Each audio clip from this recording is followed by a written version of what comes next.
Hey everybody, welcome back. My name is Garrett. I'm happy to see you again. Today I wanted to talk with you about why there is an historically low inventory in the housing market, especially for the median and lower priced homes all throughout the country. What people are really starting to find is that the entry-level homes are a very small percentage of the active amount of listed homes for sale. So you have a lot of lower priced homes that sell really quick.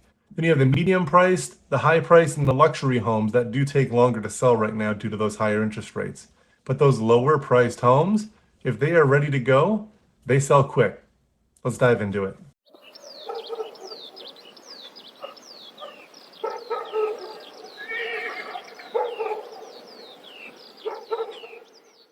I found this great article on CNBC, Why So Many Americans Feel Trapped in Their Homes by Their Low Rate Mortgages. It's by Jessica Dickler, CNBC, August 1st. Some of the key points here are that the recent spike in mortgage rates has created a so-called golden handcuff effect. Um, this is, I guess, a humble brag, but I own multiple homes and it feels like I can't sell them because it doesn't make sense. If I keep the homes and pay them off over 30 years, it'll be hundreds of thousands of dollars cheaper than the current interest rates. Nearly 82% of homeowners feel locked in by their existing low rate mortgage, according to data from Realtor.com. In the meantime, the shortage of homes for sale is pushing up prices. All this is totally true. Let's get into the article, but yeah, I would say the majority of people are locked in. Right now, because interest rates are higher and prices are higher, a lot of the people who would be selling their homes and downsizing, they absolutely are not doing that because there isn't enough inventory, first off. The inventory that is there is expensive, so they sell their big 4-bedroom house to buy a 2-bed condo, but the payment ends up being the same or more than what they're leaving. It just doesn't make any logical sense. So in the meantime, the shortage of homes for sale is pushing up prices. It absolutely is. In all price ranges, it is pushing up prices, regardless of the interest rates, whether you believe it or not. This is exactly what's happening. Because there is such low inventory, there's like 50% less homes for sale right now than before the pandemic. Think about that. There's like 50% less homes for sale right now than before the pandemic. People still want to buy a home. People want to have a nice place to live. People are starting families, etc., etc. So if there's just simply less homes for sale, the prices will continue to go up. And because of this golden handcuff effect, I personally foresee low inventory for the next 10 or 20 years. I don't personally see how the government can force these people to sell their homes. So what are you going to do? I mean, you have to incentivize them to sell the homes. Right now, you see a lot of different government programs that are trying to incentivize people to buy a home and help them purchase a home. And frankly, that's not at all what's needed right now. There's plenty of people who are qualified to buy, but there isn't enough inventory. Bob Wood, is 66, has been thinking of selling his home in Mobile, Alabama.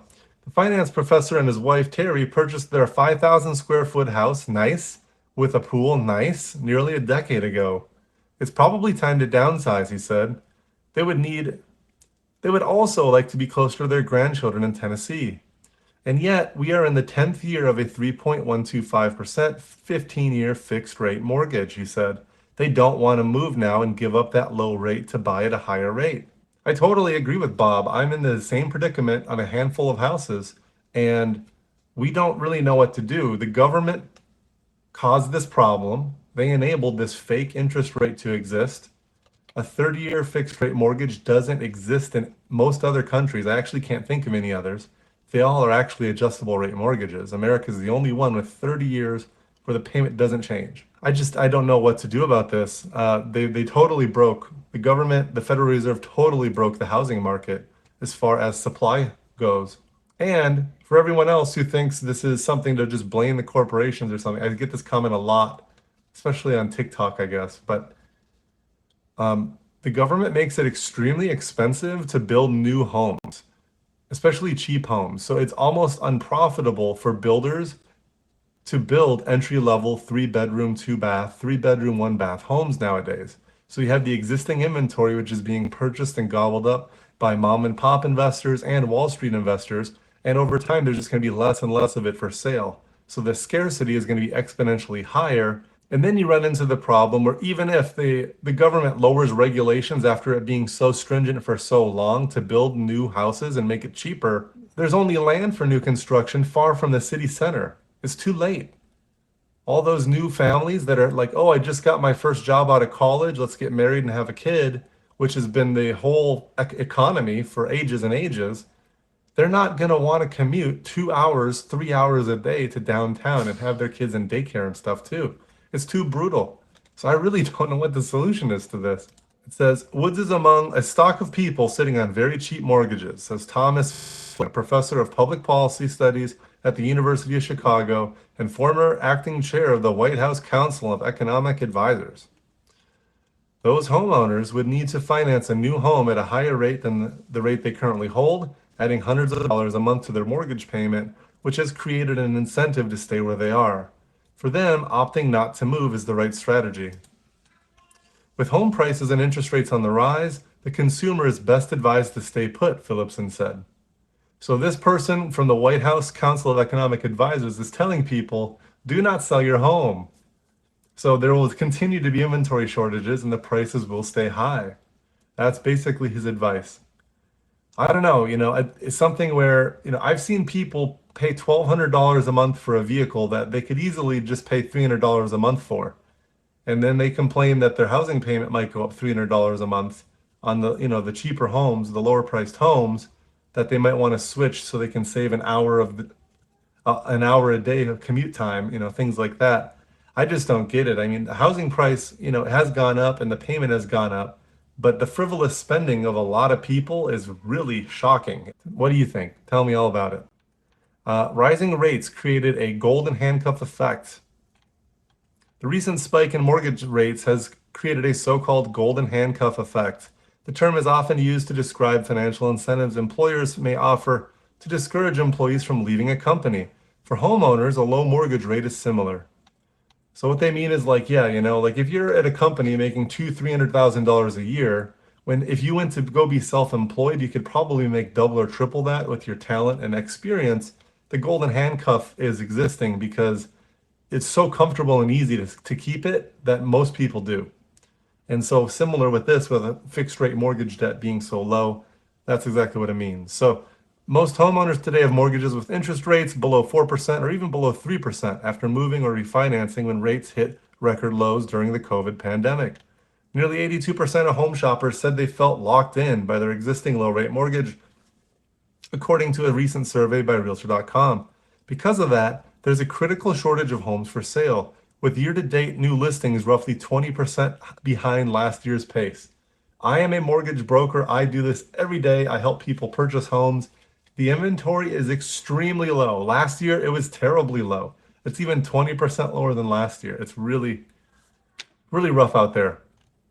Rate lock tipping point 5%. After bottoming out at 2.93% in January 2021, the average rate for a 30-year fixed-rate mortgage currently sits near 7%, according to Bankrate.com. Woods said he'd be more likely to move if rates came down to the 4 or 5% range. That's the tipping point, a recent report from Zillow found. Homeowners are nearly twice as willing to sell their home if their mortgage rate is 5% or higher, and yet 80% of mortgage holders have a rate below 5%. Since it's unlikely rates will drop anytime soon, buyers can expect a continued standstill for now. Absolutely. And I think, what really would happen is if interest rates did get to 5% again, I think there's so many people in a 3 and 4% mortgage, they still wouldn't be able to justify moving. Because all the people who do want to buy a home, when the rates go down to 5% from 7%, there's going to be so much demand that the move-up buyer still might just stay put and like renovate and add to their existing home and then refinance with that interest rate instead of trying to compete. Because right now, as of August 4th, if you have a turnkey home that is in the median and lower priced home range, it sells quick and there is competition for it. You have to, even with rates at 7%, of your game face on. I remember during COVID where there would be 20, 30, 40 offers on every single home, and it was an absolute drudgery, an absolute struggle to get someone in a home and get their offer accepted. If rates go down to 5% again, I think that will happen all over again. So the people who today say, oh, I would totally buy when it's 5%, they're not going to put in the work. They're not going to put in the pain and struggle to get a house when it is cheaper to get a house. So they may just stay renting forever. I don't know.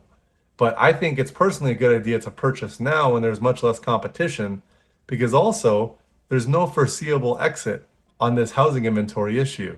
So if housing inventory continues to stay low and mortgage rates go lower, you are going to have more competition for the same home and people bidding up prices even higher.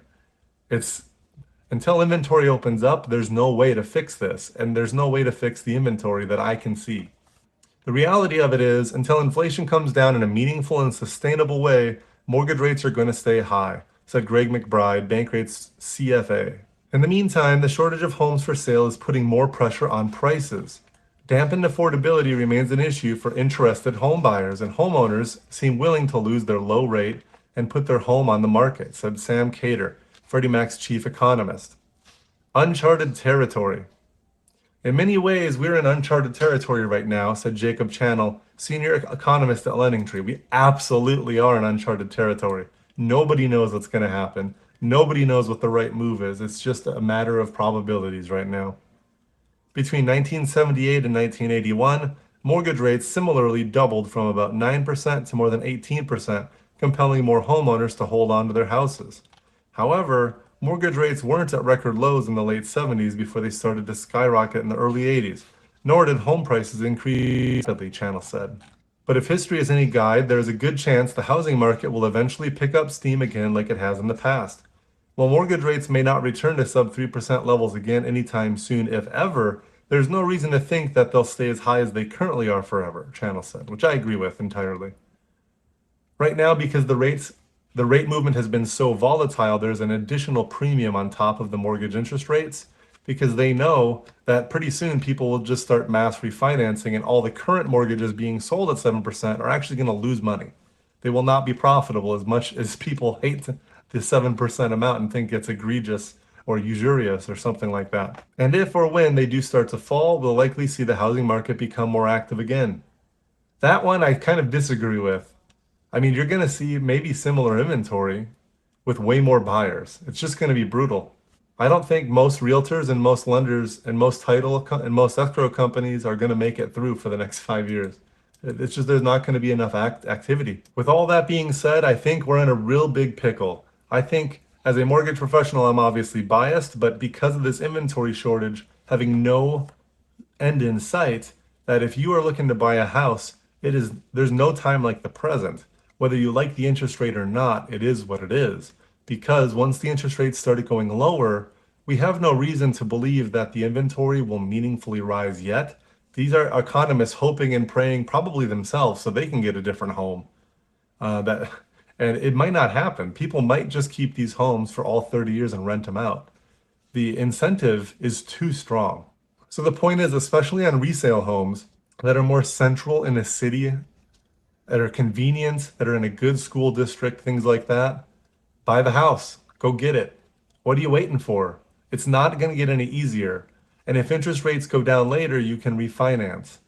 But in the meantime, with so much competition sitting on the sidelines, and when rates get in the 5% range, when you go out to buy, you might not win your offers anyways on that same exact house that you would be able to buy at 7%.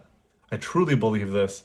I went through the whole COVID pandemic helping people, releasing $50,000, $100,000 non-refundable earnest money to get under contract on a $500,000 home.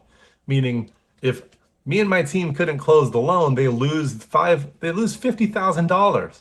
It's crazy. That's the market that it was in. If it goes back down to 5% interest rates, it might do that all over again. Make sure to follow, subscribe, like, and comment. Let me know what you think is going on in the housing market. I want to hear your opinion. Are you a homeowner? Do you want to buy? What's holding you back? See you on the next video. Take care.